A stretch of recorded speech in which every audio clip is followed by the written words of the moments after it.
नमस्कार, सुप्रभात। कैसे हैं आप लोग? आशा करते हैं कि बहुत ही अच्छे होंगे और हर पल अपने लक्ष्य की तरफ अग्रसर हो रहे होंगे। तो चलिए शुरू करते हैं आज की क्लास और आज की क्लास में आप सभी लोगों का बहुत-बहुत स्वागत है। जैसा कि प्रीवियस वीडियो में हम बात कर रहे थे ज्वालामुखी के बारे में, वोल्केनो के बारे में, जहाँ से अक्सर टीजीटी, पीजीटी, एलटी ग्रेड या फिर यूपीएससी या फिर नेट एग्जाम, कोई भी एग्जाम हो, सभी में प्रश्न पूछे ही जाते हैं। तो यदि आप फर्स्ट टाइम हमारे चैनल पर विजिट कर रहे हैं तो आप हमारे चैनल को सब्सक्राइब करना ना भूलें, क्योंकि आगे आने वाले एग्जाम्स में आपको निश्चित ही मदद मिलेगी। तो जैसे कि प्रीवियस वीडियो था उसमें हमने देखा था उद्गार के अनुसार ज्वालामुखी के प्रकार, और आज हम उसी का जो सेकंड पार्ट है उसके बारे में बात कर रहे हैं। आज हम देखने वाले हैं कि उद्गार की अवधि के अनुसार कितने प्रकार के ज्वालामुखी होते हैं, क्योंकि प्रश्न यहाँ से भी बनता रहा है। सबसे पहले बात करें हम तो ये 3 प्रकार के ज्वालामुखी होते हैं जो कि उद्गार की अवधि के अनुसार दर्शाए जाते हैं। इनमें से सबसे पहले होता है जागृत ज्वालामुखी। दूसरा यदि हम बात करें होता है प्रसुप्त ज्वालामुखी, और तीसरा होता है शांत ज्वालामुखी। जागृत ज्वालामुखी जिससे कि वर्तमान में उद्गार हो रहा है, उसे हम कह रहे हैं कि ये जागृत ज्वालामुखी है। दूसरे की अगर हम बात करें प्रसुप्त ज्वालामुखी, प्रसुप्त ज्वालामुखी वो ज्वालामुखी है जिसमें कि उद्गार हुआ था और कभी भी उसमें उद्गार हो सकता है। वर्तमान में नहीं हो रहा लेकिन कभी भी हो सकता है। तीसरे प्रकार के ज्वालामुखी की हम बात कर रहे हैं वो है शांत ज्वालामुखी, और शांत ज्वालामुखी ऐसे ज्वालामुखी है जिनमें कि कभी उद्गार होने की संभावना नहीं है, वो मृत प्राय ज्वालामुखी कहे जा सकते हैं। तो चलिए यहाँ से प्रश्न बनते हैं, उनके बारे में चर्चा कर लेते हैं। जैसा कि उद्गार की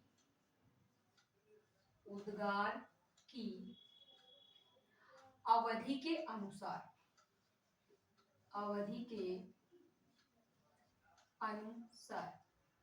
यहाँ पर प्रश्न किसी भी तरह से पूछे जा सकते हैं।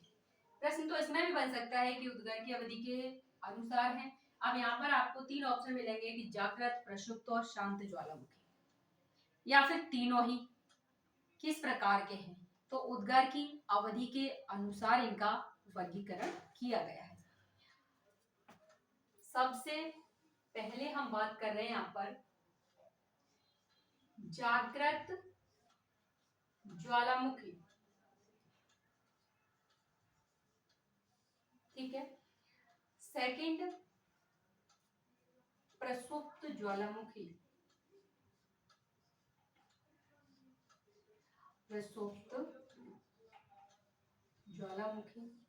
और आपका थर्ड नंबर ये है शांत ज्वालामुखी,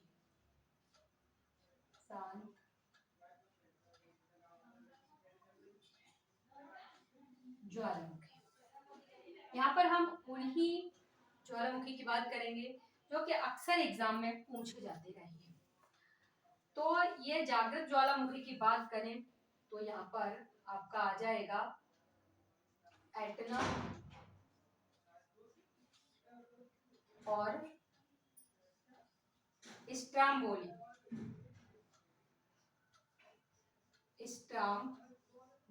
एटना यानी इटली का है, और इसके अलावा स्ट्राम्बोली की बात करें तो इसे हम भूमध्य सागर का प्रकाश स्तंभ कहते हैं, क्योंकि यहाँ पर उद्गार होता रहता है और इसी वजह से हम इसे क्या कहते हैं, प्रकाश स्तंभ कहते हैं। कई बार प्रश्न पूछा गया है। अब हम बात कर रहे हैं यहाँ पर प्रसुप्त ज्वालामुखी। तो इटली का विसुवियस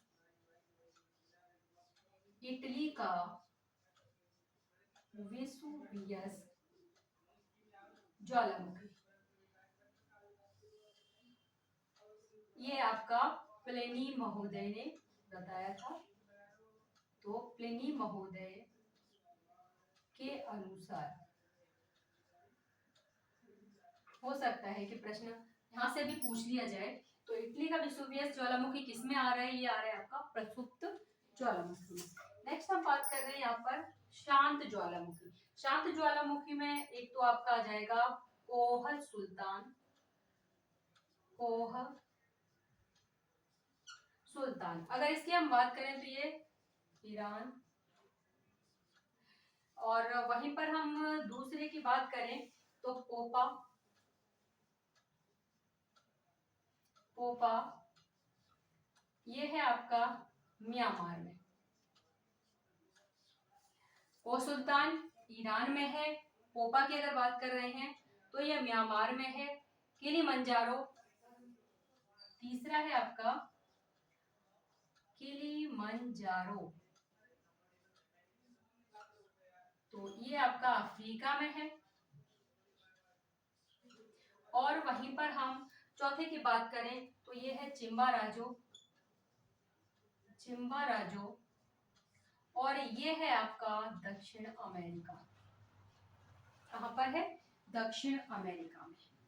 कई बार प्रश्न जैसे कि आपका सुपर टेट हुआ तो इनमें प्रश्न सीधा यही पूछा जाता है कि ये जो ज्वालामुखी है ये किस देश में है। हो सकता है पूछा जाए किस महाद्वीप में पड़ेगा या फिर किस देश में पड़ेगा, तो इनकी हम बात कर लेते हैं। तो ये तो हो गया हमारा कि जो उद्गार की अवधि के अनुसार, उद्गार के अनुसार, उद्गार के अनुसार जैसा कि हमने प्रीवियस वीडियो में बात कर ली थी और आज हम इन्हें देख रहे हैं। अब आगे कुछ ऐसे प्रश्न भी पूछे जाते हैं जैसे कि लावा के बारे में, तो उनकी भी बात कर लेते हैं। यहां पर आपका अम्ल प्रधान लावा, अम्ल प्रधान लावा, कहने का तात्पर्य यह है कि जिस लावा में अम्ल की मात्रा अधिक है, अम्ल प्रधान लावा है, वो होता कैसा है? तो पीला और गाढ़ा। अब यहां से प्रश्न बनेगा आपका, पीला और गाढ़ा जो लावा होता है वो किस प्रकार का लावा होता है। नेक्स्ट दूसरा पॉइंट है आपका कि क्षारीय लावा, क्षारीय लावा। क्षारीय लावा की बात करें तो गहरा काला रंग, गहरा काला, यानी कि पीला गाढ़ा लावा किस प्रकार का है? प्रश्न बनेगा क्षारीय है, अम्ल प्रदान है, दोनों है या कोई भी नहीं है इसमें से। तो आप बताएंगे कि अम्ल प्रधान है। नेक्स्ट है कि क्षारीय लावा, हो सकता है पूछा जाए कि क्षारीय लावा का कलर किस प्रकार का होता है, तो क्षारीय लावा का जो कलर है वो गहरा काला होता है। वहीं पर एक प्रश्न बनेगा, और अगर इसकी वैसे हम बात करें तो ये कैसा होता है? पतला। ये कैसा होता है? गाढ़ा, और ये होता है आपका पतला होता है और अधिक भार वाला होता है, अधिक भार वाला होता है। तो कई तरह से प्रश्न यहाँ पर पूछा जा सकता है। तो ये तो ज्वालामुखी के बारे में जो जानकारी थी वो गई। अब नंबर आता है कि ज्वालामुखी कहाँ कहाँ पाए जाते हैं, और कहना चाहिए कि इनका विश्व वितरण, विश्व वितरण, विश्व वितरण की हम बात करें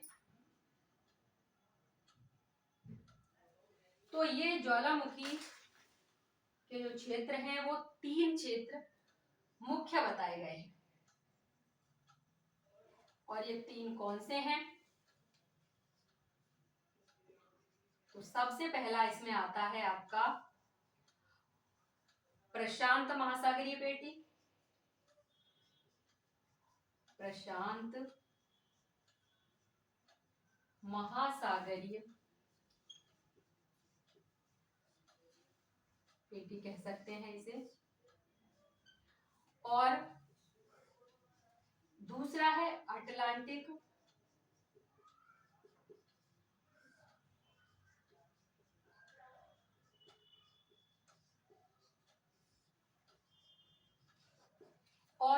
तीसरा है आपका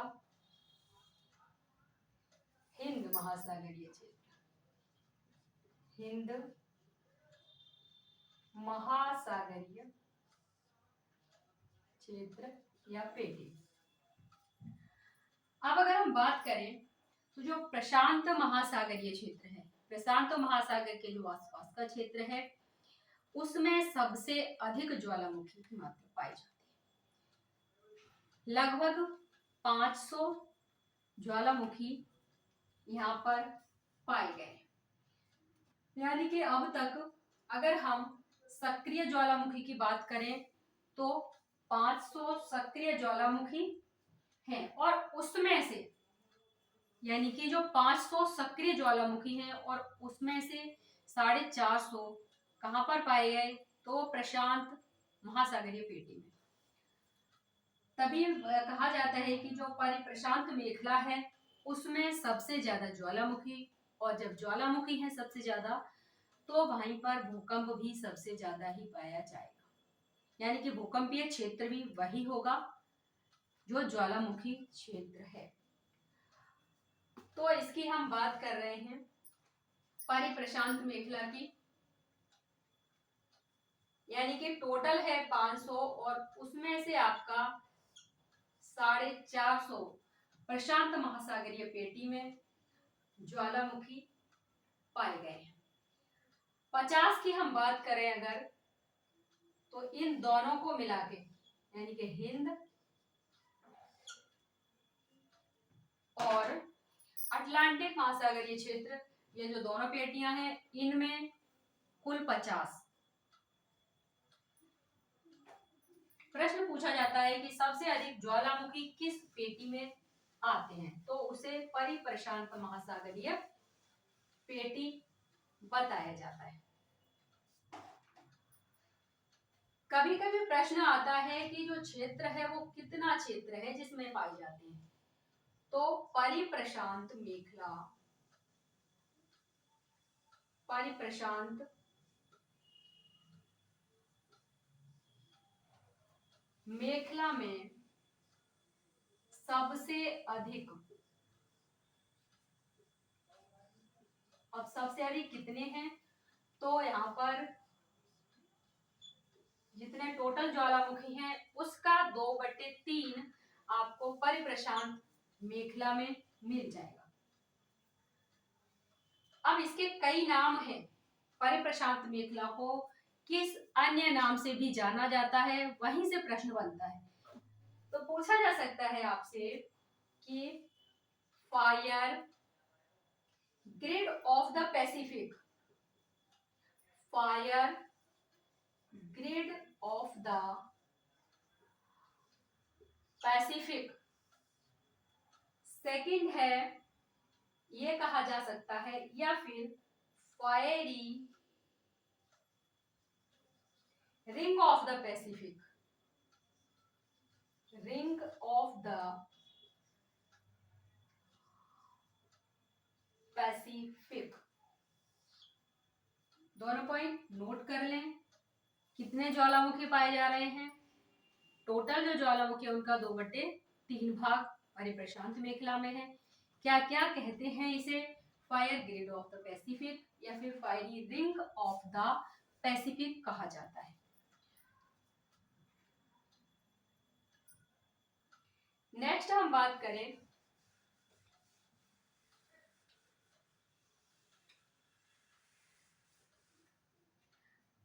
कोटोपैक्सी ज्वालामुखी पर्वत, कोटोपैक्सी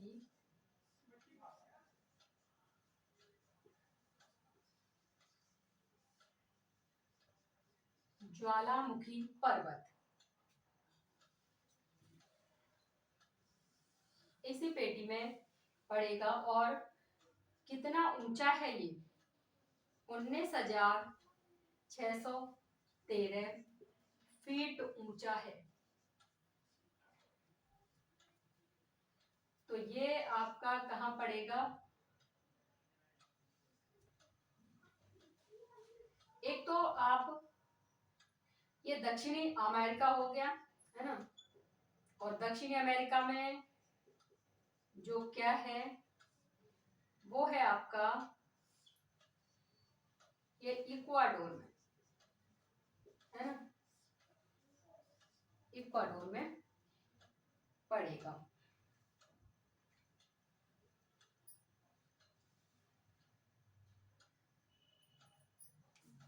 यहीं पर एक प्रश्न बनता है,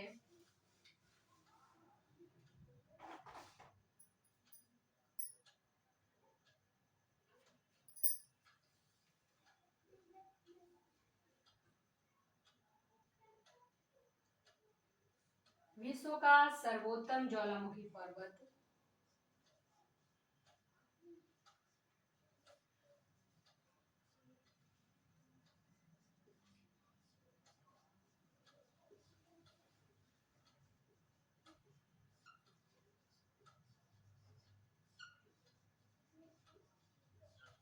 ज्वालामुखी पर्वत ए चिली एंकाकाकुआ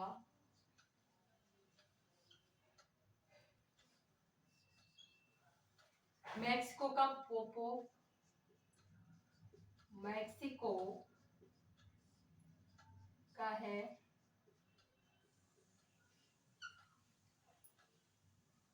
ये है आपका पोपो कैट पटेल।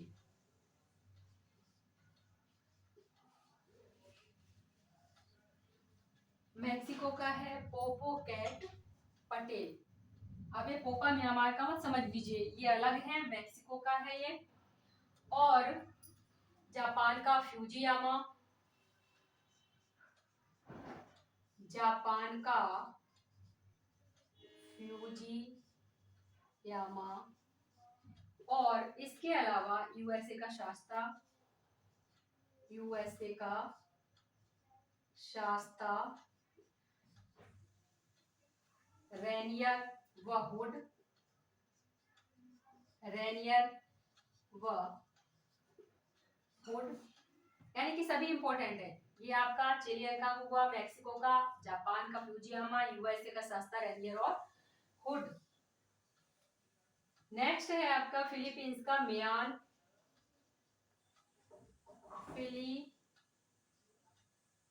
का है मेयान। पूछा गया था प्रश्न ये आपका टेट में पूछा गया था, जो फिलीपींस में है ये मियान है जो ज्वालामुखी, कहां पर, तो ये फिलीपींस का। माउंट ताल व मध्य अमेरिका का चिम्मराजुदो हो गया। ये सारे आपके इंपॉर्टेंट प्रश्न यहाँ से बन सकते हैं। नेक्स्ट हम बात कर रहे हैं यहाँ पर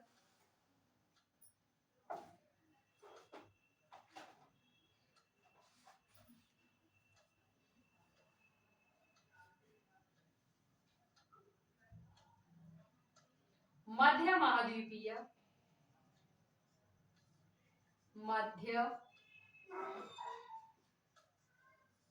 महाद्वीपीय प्लेटी में आइसलैंड,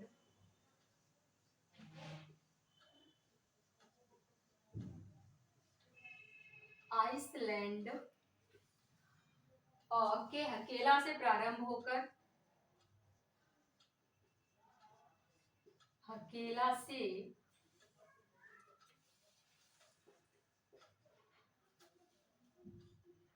प्रारंभ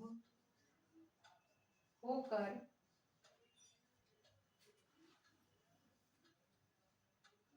जो पेटी है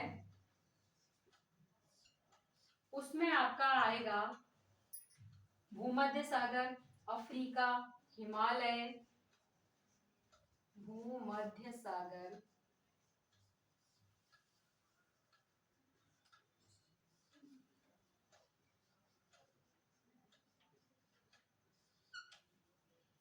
दक्षिण पूर्व एशियाई देश, दक्षिण पूर्व एशियाई देश। कभी कभी पूछ लिया जाता है कि जो मध्य महाद्वीपीय पेटी है उसके अंतर्गत कहां से कहां तक का जो क्षेत्र है उसमें ज्वालामुखी पाए जाते हैं। तो तो यहाँ पर आप देख रहे हैं भूमध्य सागर, अफ्रीका, हिमालय, दक्षिण पूर्व एशियाई देश, ये सभी इस पेटी में निहित हैं। नेक्स्ट अगर आगे बात करें हम, जैसा कि स्टाम्बोली की बात कर चुके हैं, विसुवियस एटना इसकी भी बात कर चुके हैं, देवमंद को सुल्तान, ये सभी इनकी बात हो चुकी है।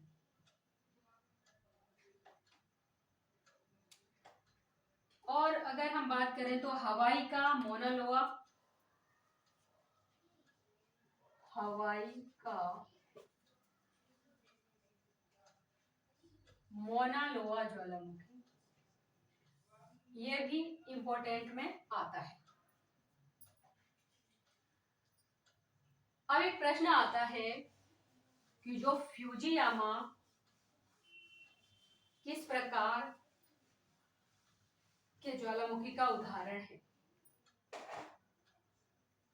तो ये है आपका मिश्रित शंकु का उदाहरण। फ्यूजियामा मिश्रित शंकु का उदाहरण है। मिश्रित शंकु।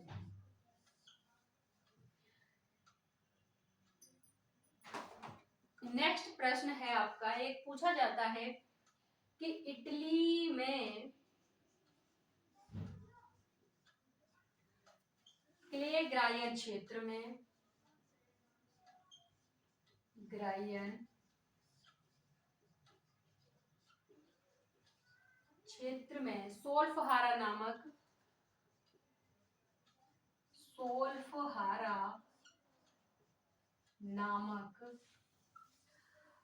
गंधकीय धुआरा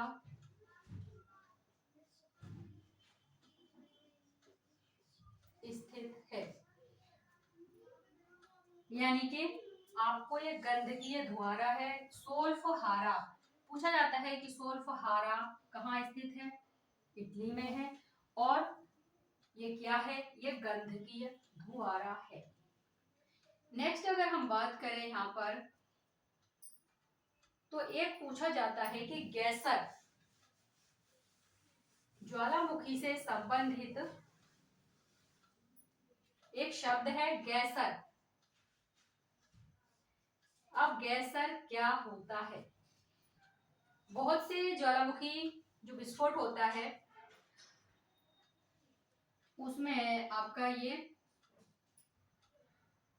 दरारों से होकर जो जलवाष्प एक बौछार के रूप में निकलती है। यानी कि ज्वालामुखी प्रक्रिया के समय जब दरारों से होकर जो मैग्मा होता है वो एक क्या है, बौछार की तरह दिखाई देता है, उसे ही क्या कहा जाता है? गैसर कहा जाता है। यानी कि दरारों से निकलता है जलवाष्प जो कि एक झरने की तरह दिखाई देता है। इसको आप नोट कर लें।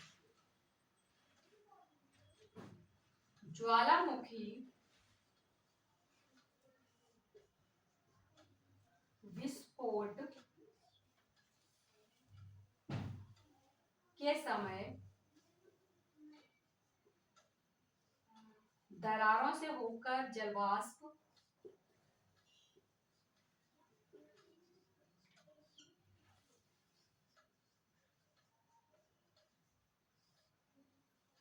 कुछ ऊंचाई तक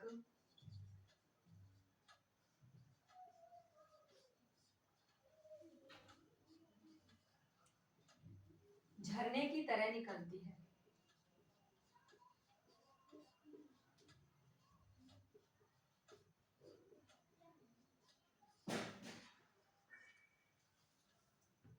यानी कि जब ज्वालामुखी विस्फोट होता है तो जलवाष्प कुछ ऊंचाई तक झरने की तरह निकलती है और उसे कहा जाता है गैसर।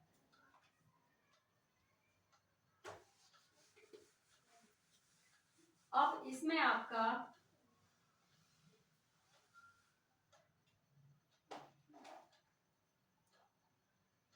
अगर हम बात करें ऑस्ट्रेलिया महाद्वीप की, तो पूछा जाता है क्या ऑस्ट्रेलिया महाद्वीप में ज्वालामुखी पाए जाते हैं?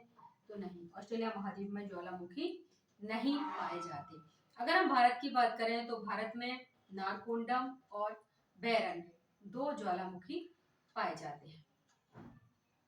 और अगर हम वहीं पर बात करते हैं ज्वालामुखी आकृतियों की, यानी कि जो स्थलाकृतियां हैं उनकी बात करते हैं, तो ये आपकी स्थलाकृतियां जो हम चट्टानों में पढ़ चुके हैं वही स्थलाकृतियां हैं, जैसे कि फैकोलिथ, बैथोलिथ, लैपोलिथ, लेपोलिथ, ये सारी आकृतियां आप चट्टानों वाले चैप्टर से पढ़ सकते हैं। तो फिर आज की क्लास में इतना ही।